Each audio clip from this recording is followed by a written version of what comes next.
Welcome back to the Gone for 10 show. As you can see, there is no Larry. I am your host, Tony. We've sent him to the bin. He's gone. He's being soft, but we are joined by the better looking, the smarter, and the funnier Bulldogs fan. Rob, thanks for joining me. How are you doing tonight? Good, thanks, mate. And yeah, pleasure to be on and make my debut on the show. And yeah, big fan of you guys, doing a great job. Nice to see you both starting some footy content in Australia. So like I said, all the best and thanks again for having me. Yeah, and as you guys know, obviously, Rob, if you do like other sports, you do like soccer, Rob, you do have another podcast that you do with the Premier League. So give us a quick 30 seconds, tell us what it's about, and tell them where they can find you.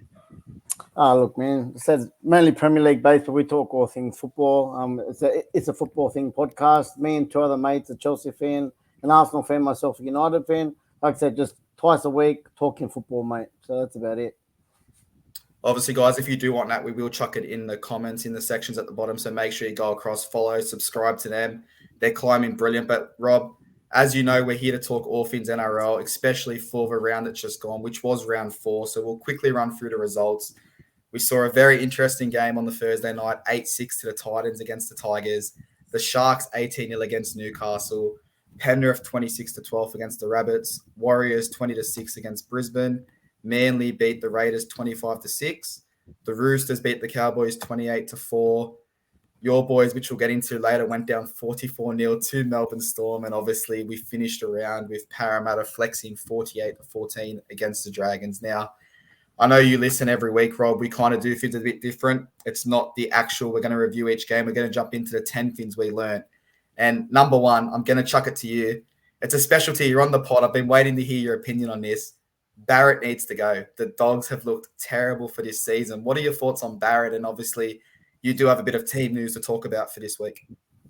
Yeah, look, well, Barrett needs to go, question mark. And the question mark is, I've had the question mark since he's been appointed. But I'm actually going to go easy on him this week because I do want him to continue. I think it's a bit of a knee jerk to just say, okay, he's got to go. A lot of people, I said from the start of the season, he's got to be given time. And I said, our first 6 to 8 games, I reckon we're going to lose 90% of those games.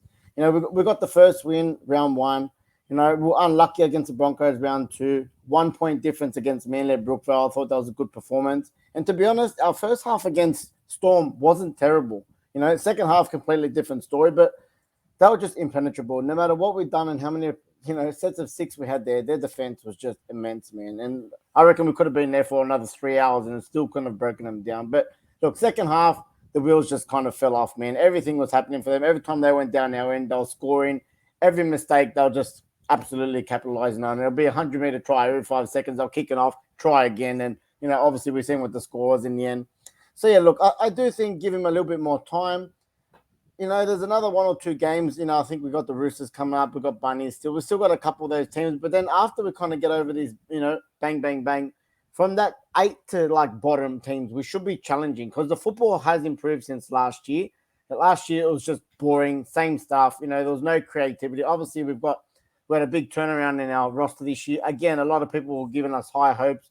Top 4, mate. I said if we even got close to top 8, I think that's a massive accomplishment compared to what we've been in the last few years. We just haven't got enough creativity for me. And like I said, when you have someone like Addo Carr, he's a pure finisher. And at the moment, we're not giving him any chances to finish, mate. He obviously hasn't got on the score sheet for us yet. So I still think we've got to work out our halves. And like I said, a little bit of the team news. Flanagan getting thrown into the starting squad this week. And I've been calling for this all season. The only thing is against premiership favourite Penrith, I think he is getting thrown under the bus a bit. And a lot of people will say, if we do get pumped, straight back out of the team, which I think is wrong. So, yeah, look, it'll be interesting to see, but we need a little bit of consistency. I feel like every single week we're changing our halves, mate. And, nothing is going to happen without a little bit of consistency and taking a bit of a chance in the gamble on someone. Yeah, 100% agree. And what Flanagan obviously does bring you to that squad is taking nothing away from Matt Burton. He's not there to be a kicker. He's not there to kick 17 kicks a game. I think I read somewhere he averaged 4 at Penrith.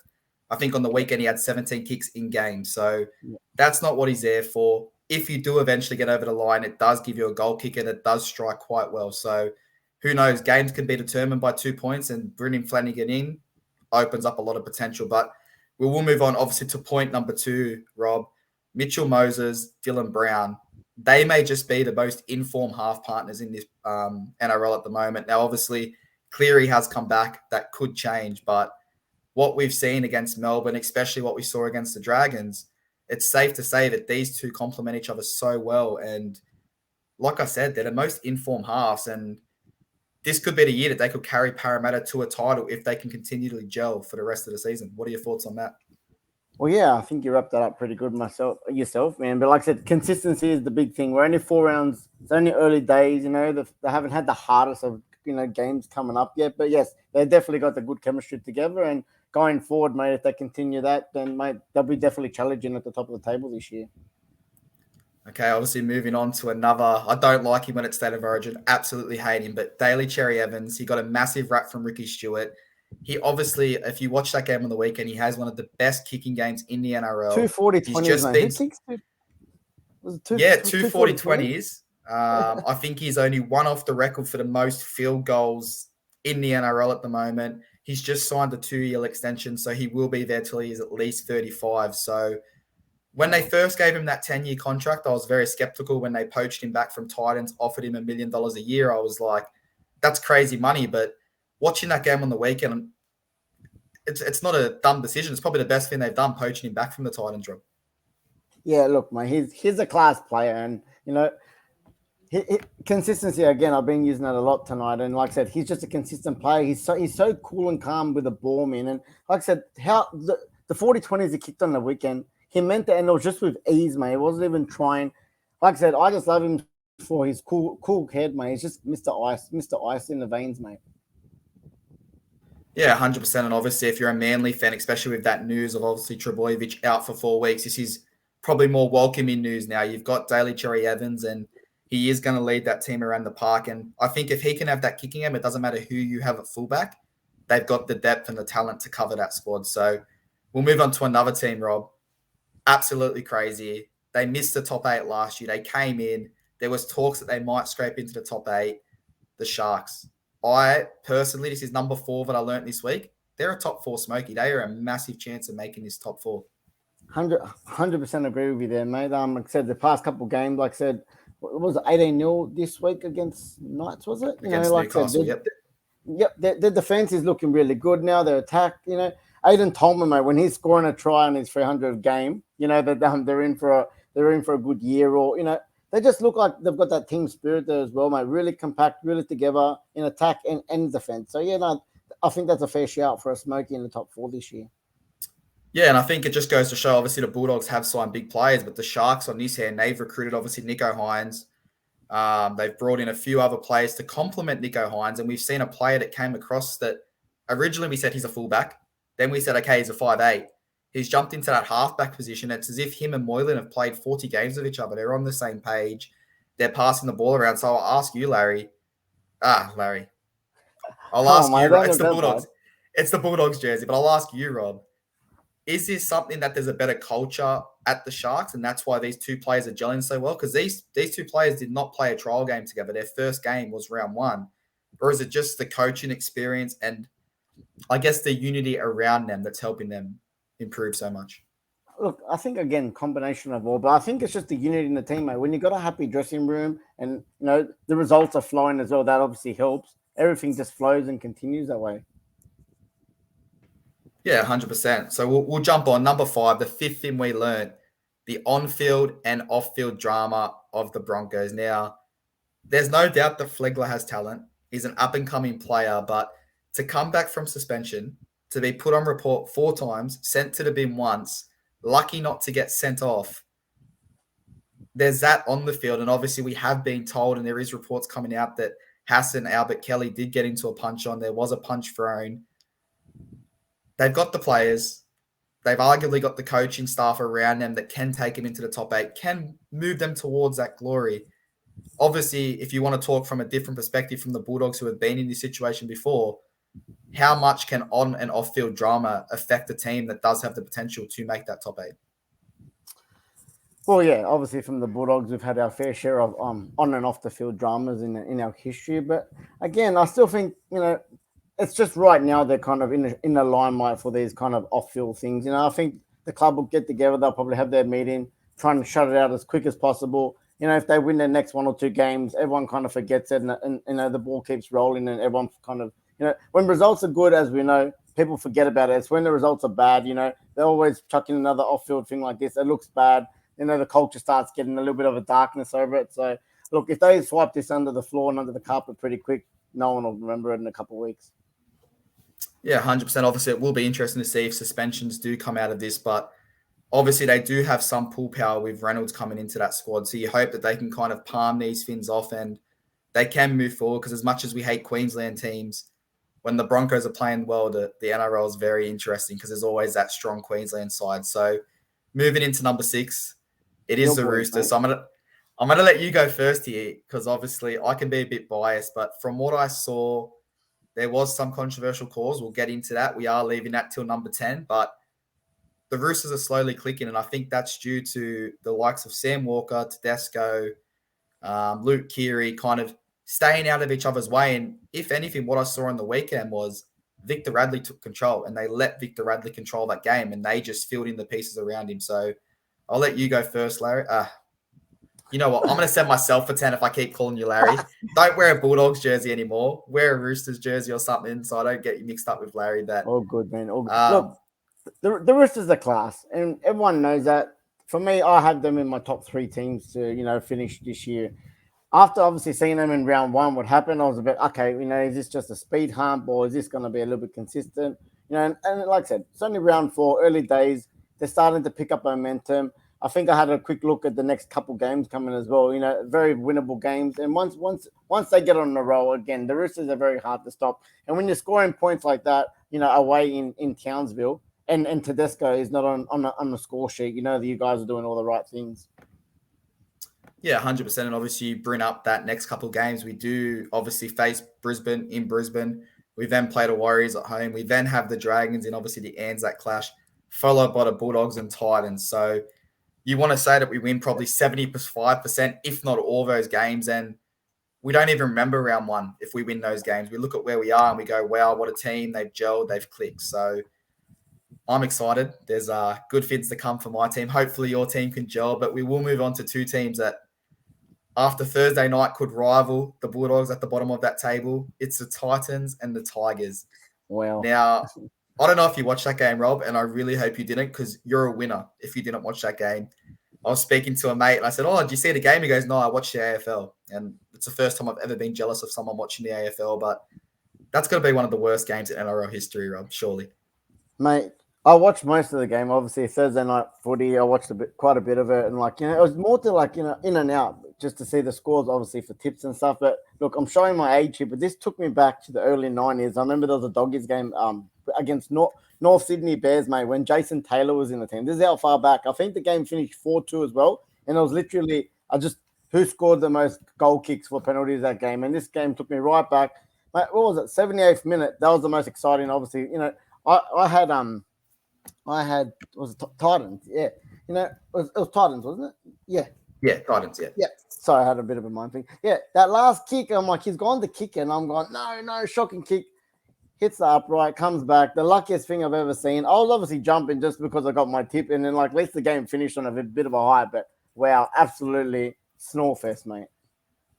Yeah, it obviously was, and I've got to feel sorry for Jock Madden. Obviously, he has come in. He unfortunately was the player. It did drop that ball at the end that led to the try, but he has done well for the Tigers. And obviously, the Titans, you walk away from this game with a lot of negatives that you can work on, but you also walk away with 2 points. So for the Titans, I don't think this is the worst case scenario. For the Tigers, you go 0-4. And I actually didn't speak to you about this, so I'm going to run you through it quite quickly. Obviously, Jackson Hastings, they went to the board and they asked if he could travel down because he is suspended. They did deny that. They said, we are not paying for his accommodation. We are not paying for his flights. So he ended up paying his own way to be up there. Now, a team that's 0-4, playing shit football, you're starting to lose the fans a little bit, and you have a halfback that wants to go up there and obviously teach these kids, help these kids. Obviously, when Jock Madden walks in, he's going to be distraught. He's just cost him the game, arguably. He's probably the first person that puts his arm around him and goes, hey, listen, mate, don't worry. I've done it a million times now. Does that say something to you about the kind of camaraderie around that team? Now, Hastings wants to be there, but then you've got the admin going, yeah, we don't really think it's a good look. Like, that's not a good look for the Tigers, is it?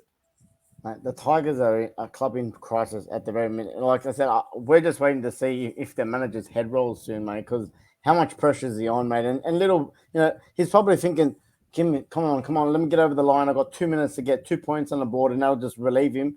A fumble like that, and just 0-4. Then he goes into the next week with that added pressure again. And there's also lots of rumors coming up. People coming in to replace him. I've even heard something with the dogs in the halves. We were talking about Flanagan before and talking about doing a possible swap with Brooks and stuff. So, look, there's lots of things that happening at the Tigers at the moment. But if I was a Tigers fan, it's just not looking very good at the moment at all. Yeah, it's not. And obviously, there is that divide. Obviously, Hastings, massive shout out to the bloke. I think that's brilliant that he paid his own way. And I just think it's quite poor on the Tigers, a club making that much money. Like, what's the flight these days? $80 to Queensland? And you're not paying for that. So obviously, scary times if you're a Tigers fans, but in saying that, you've been in a lot of these games, so it could turn around quite quickly. But I don't see Madge being there for too long. I think he's gone in the next couple of weeks. Given their draw, they could arguably be 0-7, 0-8. So talking about 8, we will move on to number 8. It's the Rabbits. Round 1, quite poor. Half the game against Storm, very poor. The second half, Latrell turned it on. The Roosters. Now, this is where I get a bit pissed off. The Rabbits always wake up for a derby, and that is point number 8. Are the Rabbits only getting up for this derby? Because I look at the rest of their season so far, and I know it's a small sample, Rob, but they've made more errors in the first half against Penrith and looked worse than what they did in the whole of the Roosters game. So do you think it's a mentality thing that we need to win this derby, or do you just think they're still trying to find their way? Again, I do think they're still trying to find their way. Look, I think every team is up for a derby. You can be in the worst form, you can be in the best form. Everyone just turns up on a day like that. But look, again, they did come up against Penrith. Again, very classy team. They're really starting to get to, But it's just another statement as well for Penrith to actually do that to the Rabbitohs, considering what they've done to you the week before. So, look, like you said, they do get up for a derby. But again, I think this could be a hiccup. And I still think that the Rabbitohs will be up there as well this year. I think they'll be consistent. They'll probably bounce back in the next week or two. Yeah, 100%. And obviously, Lachlan Elias, he is a rookie. It probably was his best game in a Rabbitohs jersey. So if he can continue to help Walker, you have Damien Cook, Cameron Murray around him, they're going to bounce back. And I don't think you have any problems as much as I hate it. But will we move on to number 9? You did bring it up before. It was Newcastle. We saw what they did on round 1. And Larry's giving me shit ever since I've put him in 14th. But they're continuing to slide. And I don't know about you, Rob, but either the Sharks are really well or maybe they were just up for that first game. But what are your thoughts on Newcastle? Where do you see him finishing? And I'll chuck in one more question. Are they better without Kalen Ponga, or did they rush him back too soon? I did think they rushed him back too soon. But with the Knights, I'm sorry to go back to EPL terms here, but Knights at the moment this season are my Spursy team. Very roller coaster. 1 week they're looking good. Like I said, what we're seeing in round 1, I'm like, wow, round 2, geez, well, this could be a bit of a smoky. Again, everyone gets a bit of a heart attack in the first 1 or 2 weeks when you're performing, but bang, straight back down on the opposite side of that roller coaster for 3 and 4. So again, I do think that they're not going to be. They've got a few difficult games as well. I had to look coming up, and mate, if they don't get something, the pressure builds. And again, when you haven't got momentum, mate, it's very hard to win football games. Yeah, 100%. And obviously, I am mindful of your time, so we will jump into number 10, Rob. The referees need to relax. And this isn't just in general for penalties, because you can blow penalties, give 6 against, whatever. But I've got a stat here about sin bins. In 2020, up to round 4, there was 6 sin bins. In 2021, there was 7 sin bins. This stat that came up on Saturday, there's been 22 sin bins in the first 4 rounds of the NRL. Now, I said when we spoke about the Roosters, I'd come back to this. I thought 1 of 2 of those were very soft. I thought they could have stayed on the field. That brings me to my next question. There's now in the media that they crack down on obviously the wrestling in the ruck, the moving. I don't say put the whistles away, but do you think there's going to be a bit more leniency in what actually constitutes a sin bin, Rob?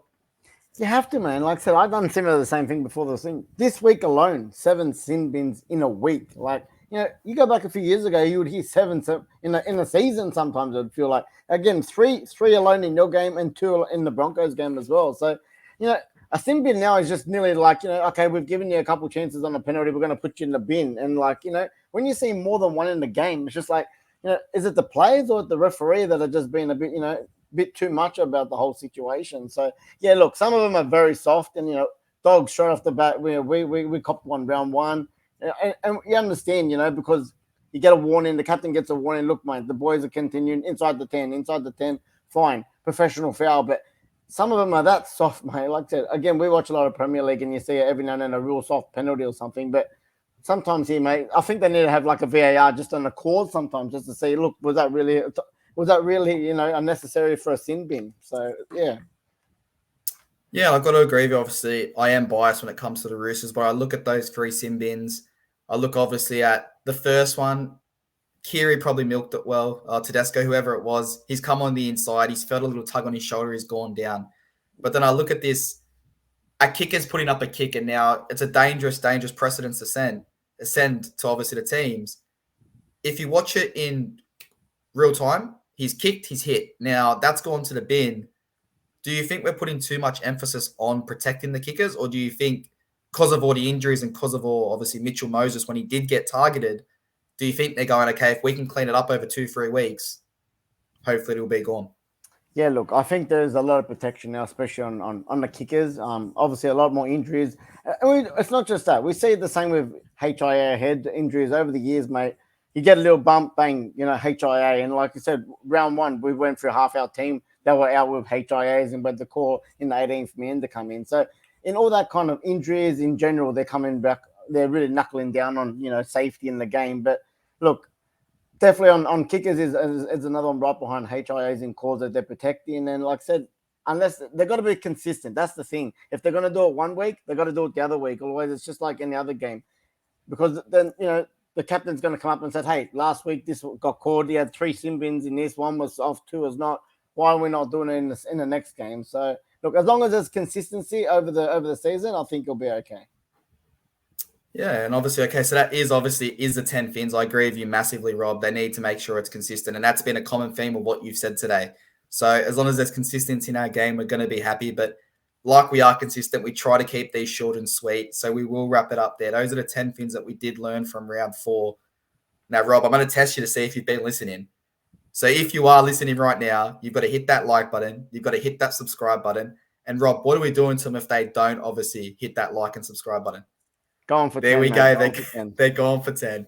Obviously, Rob, thank you for joining me. Thank you for jumping in for Larry. And obviously, if you do like the better looking, the funnier, the smarter Bulldogs fan, hit that like button. We will get him back on. But it was a pleasure having you on, man. And we'll definitely grab you on soon.